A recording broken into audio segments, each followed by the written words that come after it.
हम बात कर रहे हैं उस युग की जब धरती पर 100 वर्षों तक वर्षा नहीं हुई, जब अन्न का एक एक दाना भी दुर्लभ हो गया और जीव जगत भी भूख से तड़पने लगा।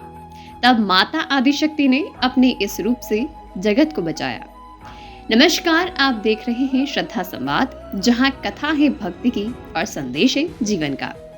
आज हम आपको सुनाने जा रहे हैं मां शाकंभरी की वह दिव्य कथा, जिसमें माता ने स्वयं अन्न बनकर धरती पर अवतरित हुई।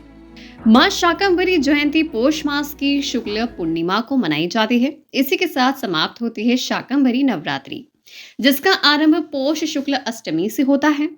हालांकि वर्ष में 4 नवरात्रियां मानी जाती है, परंतु तंत्र साधना और गुप्त उपासना के लिए शाकंभरी नवरात्रि को विशेष फलदायी बताया गया है। शास्त्रों में इसे गुप्त नवरात्रि के समान प्रभावशाली माना गया है, जहां साधक मां की कृपा से सिद्धि, रक्षा और समृद्धि प्राप्त करते हैं। आपको बताते हैं आखिर कौन है मां शाकंभरी। मां शाकंभरी आदिशक्ति जगदम्बा का सौम्य और पालनकर्ता स्वरूप है।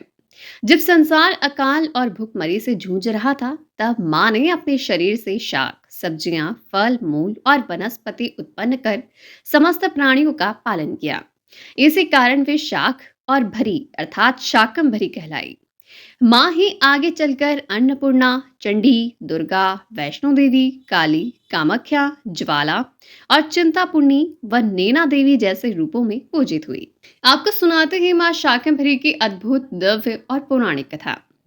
प्राचीन काल में दुर्गम नामक एक अत्यंत ही शक्तिशाली दैत्य हुआ। उसने कठोर तपस्या कर ब्रह्मा जी से चारों वेदों का ज्ञान और अपार शक्ति प्राप्त कर ली।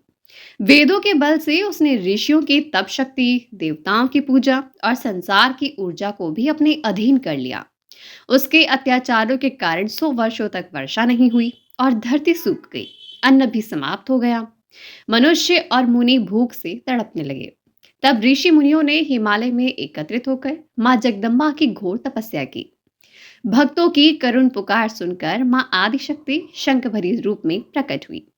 उनके शरीर से सब्जियां, फल, अनाज, जड़ी बूटियां और हरी घास भी प्रकट होने लगी। क्योंकि मां की आंखों से लगातार 9 दिनों तक अश्रुधारा बहती रही, जो नदी बन गई और उस नदी से धरती पर फिर वर्षा होने लगी। इसी कारण मां को शताक्षी भी कहा गया है, अर्थात हजारों नेत्रों वाली देवी। दुर्गम ने युद्ध का आह्वान किया, पर मां ने शाकंभरी स्वरूप में युद्ध भूमि में उतरी। उन्होंने अपने शरीर से 10 महाशक्तियां उत्पन्न की। भयानक युद्ध के बाद मां के बाणों से दुर्गम दैत्य का अंत हुआ। उसके साथ ही वेदों का ज्ञान और ऋषियों की शक्तियां भी मुक्त हुई और संसार फिर से धर्म के मार्ग पर लौट आया।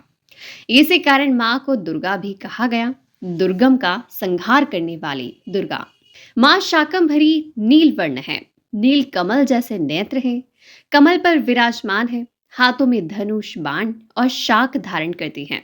मां श्रुधा तृष्णा, मृत्यु के भय को नष्ट करने वाली और अन्य स्वास्थ्य और समृद्धि देने वाली देवी है। आपको बताते हैं माता की पूजा विधि।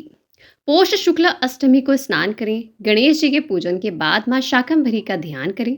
ताजे फल, सब्जियां, शाक अर्पित करें। संभव हो सके तो मंदिर जाकर दर्शन करें, आरती व स्तुति करें। लौकी का भोग विशेष रूप से धन धान्य वृद्धि के लिए श्रेष्ठ माना गया है। अगर माता के शक्तिपीठ की बात करें तो मां शाकंभरी के प्रमुख शक्तिपीठ हैं। एक तो सीकर राजस्थान में, दूसरा सांबर राजस्थान और सहारनपुर उत्तर प्रदेश में। मान्यता है कि मां की कृपा से घर में कभी भी अन्न की कमी नहीं होती। मां शाकंभरी हमें सिखाती है कि शक्ति केवल संहार नहीं, पालन भी है। जहां भूख हो वहां मां का स्वरूप बनकर स्वयं अन्न बन जाती है। अगर आपको यह दिव्य कथा अच्छी लगी है तो वीडियो को लाइक करें, अपने परिवार और मित्रों के साथ भी जरूर शेयर करें। अगर ऐसे ही भक्ति और ज्ञान से भरे वीडियो के लिए आपके अपने चैनल श्रद्धा संवाद को सब्सक्राइब करें। कमेंट में लिखें जय मां शाकंभरी, जय श्री महाकाल, हर हर महादेव। हम अब फिर मिलेंगे आपको एक और अद्भुत कथा के साथ। तब तक ले दीजिए इजाजत। नमस्कार, जय श्री महाकाल।